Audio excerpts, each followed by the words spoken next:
All right, what's up, y'all? So, in the last video, we did, let me scoot over to it. I still have it. I just scooted it over here. So, if you haven't, then just, you can just grab it and then just get it out of the way, toss it out of the way. So, we took a shovel, we created an event handler, and the event was when the shovel is used, right click in our case. And then inside of that, the logic that we gave it, right? We took this event right here and we plugged in a bunch of logic, uh, and it's basically checking the time of day. And if it was the daytime, then we spawned a bunch of chickens. And if it wasn't daytime, in any other day, in any other time of day other than daytime, it would spawn TNT instead. So we learned about events, event handlers, the logic inside of events, and the actions to take inside of that logic. So we got a good rundown, and that means that we're ready for the building buddy. And I want this to be a pretty quick video. I don't want this to drag on. So let's just get the building buddy to build at least a square, right? And I wanted to eventually build a tower. So I wanted to build me a tower. I want this building, but let's get this building buddy to build us a tower, and let's just see how fast I can do that. So agent, first thing I'm going to want to do is I want him to, or well, him, her, it, whatever I want to. The agent is going to teleport to me on start. So when I click the start button here, the agent will teleport to me. I also want, since I kind of like to fly up in the sky, I'm always in creative mode. I like to fly around. I also want my agent to move down. I'm going to switch this move forward to move down, and I'm just going to change this to 100. He's just going to try to move down, and if he can't move through a block, he'll just stop. I'm going to say he just in reference to the agent, but it could be a she, it could be a it could be a whatever. Just bear with me. I'm referring to the agent when I refer to anything other than myself or us in this video. Moving forward, though, so when I click the start button, the agent should teleport to me and then move down by 100 blocks. Let's just see if the agent does that.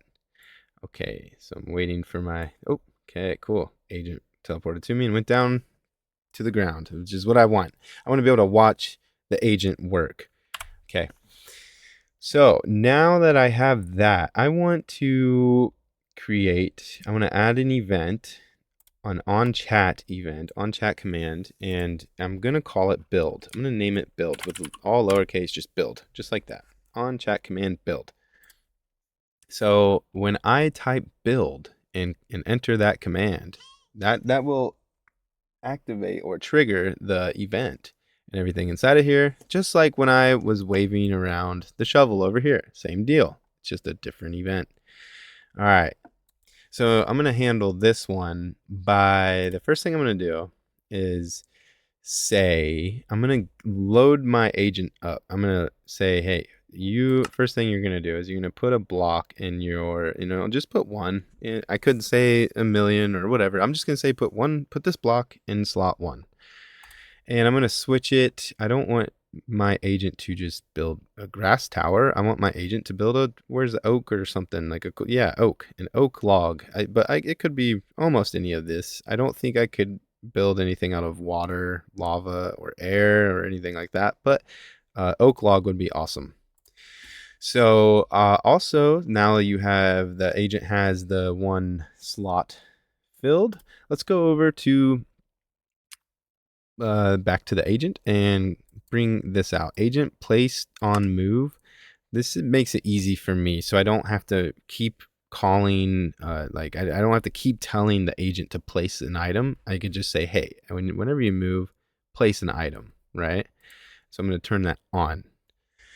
Then I'm going to go back to the agent, and I'm going to say, agent, move forward. So now it knows it has an oak log in its slot, and the agent knows that when it moves forward, it will place an oak log down. So now I'm just going to say, hey, move forward by, let's just test it out, move forward by 1. We want to test. We don't want to add too much code before we do any testing. So this is an awesome part to test. So I'm going to click play. It should zoom back up to me, go back down. Right, awesome. So now when I enter, and don't worry about any of this stuff up here, but I'm going to go to the chat and I'm just going to type build, right? And you can see I've kind of been playing around with this a little bit, huh? However, I'm going very much on the fly. I just did a rough and tough go, and then now I kind of know what I'm doing, but I can definitely make a mistake any point throughout this video. All right, so now I want my, awesome. The building buddy showed me that he can build one block. Awesome. So I'm going to move over here, go back to code. All right, now what I want, instead of just moving forward by one block, I want you to move forward by 4 blocks. All right, quick testing, quick testing. How does that look? Let me just see how does that look when I say build, enter, 1, 2, 3, 4. Okay, right, look at that. There's 4 blocks. Awesome. Now, very briefly, I'm gonna go in here and I'm gonna say, hey, I want this agent to, I want it to go in a square. So I'm gonna say turn left. I'm gonna turn left. And now I gotta repeat, and that's it. That sounds kind of familiar, right? If I go into loops, we have a repeat loop, right? So since I want this behavior to repeat, I'm going to, and since I'm not a huge fan of repeat loops, I'm more of a fan of for loops, right? I'm going to introduce this for loop into this event handler. And then I'm going to move these two. Oh, let me get this out. And I'm going to move these two in that for loop. Then I'll put, yeah, there we go. And so now everything in here will repeat from 0 to however many times I want it to, unless it runs into a block. That's going to be an issue, as we will see. But note that this is going to, for loops, count 0. Much like how the rest of us start at 1, computers love to start at 0. So from 0 to 4 is actually going to be more like 5 actual iterations. And so knowing that, I'm going to switch this to 3, and let's check the behavior of my building buddy. Okay, let's just see what happens here. Okay, I want my building buddy to be over here a little bit. Yeah, a little bit over here. Okay, let me just click start again, and it'll zoom over to me, drop down, and I'll type in build. All right, to the left, builds, awesome, very awesome so far. And yeah, boom, there's 4, and it stops right there. It doesn't put that 1 because it can't go forward anymore. But note how the for loop is 0 to 3, but the agent ended up building 4, 1, 2, 3, 4 walls. So that's just a reminder to keep that in your mind of 0. We have to take that into account. So now I almost have a complete wall here. I'm going to move over a little bit because I think I know how to make my building buddy fix that little issue. Let's see here. Let me take one more peek at the code. I'm already using one for loop.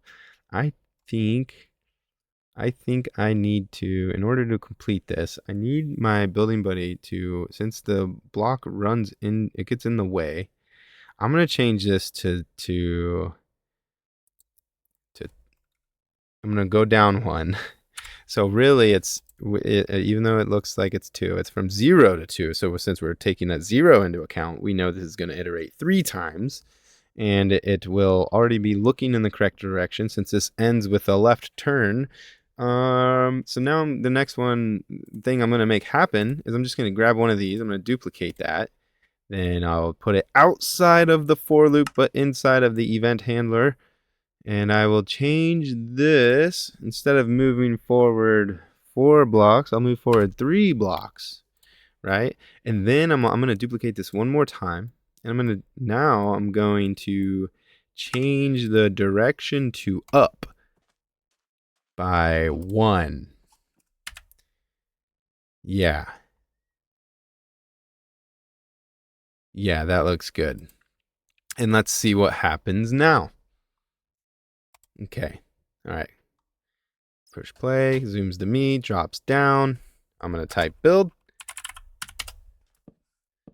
Let's see what we got here. This is it right here. And then the next video, I mean, we're going to really dive in and see okay, now that we can kind of build, there it is, the complete square. He went up, he dropped the block right where we needed it, and we have a foundation here. So I could, have the agent fill in the floor. I could do, possibilities are endless. We know this. We already know this. It just takes time, strategy, and the correct algorithm. All right, but now we have our building buddy. So this right here, this is application. This is practicality. This is taking the logic, the loops, the conditional statements, the events, the event handling. This is taking all of that and applying it. This is taking everything and putting it into practical use. Now our building buddy, has a useful set of instructions, and that is the application of our code. Right. Awesome. So if you took anything away today, I would love for the word application to be remembered. Application, practicality, yeah. And in the future videos, we're going to see what can we add to this set of instructions for our building buddy. And as we'll see, things will get kind of clogged up here. That's going to bring us into specifically making functions. We're going to build a function, right? Make a function, right? There's no functions in here right now, but we're going to make one. Because what if I just wanted to have what if I noticed that I use, let's see. What if I noticed that I used maybe like these 4 blocks a lot? Like I kept using them. Well, it might be really useful to just name a function oak walls, right? And then put this in that function called oak walls. And then when I'm in here, just call that function that runs this list of instructions, right? So that's the general idea of a function, but we're going to get into that in future videos. So hopefully you learned something. Hopefully you enjoyed the video, and I'll see you in the next one.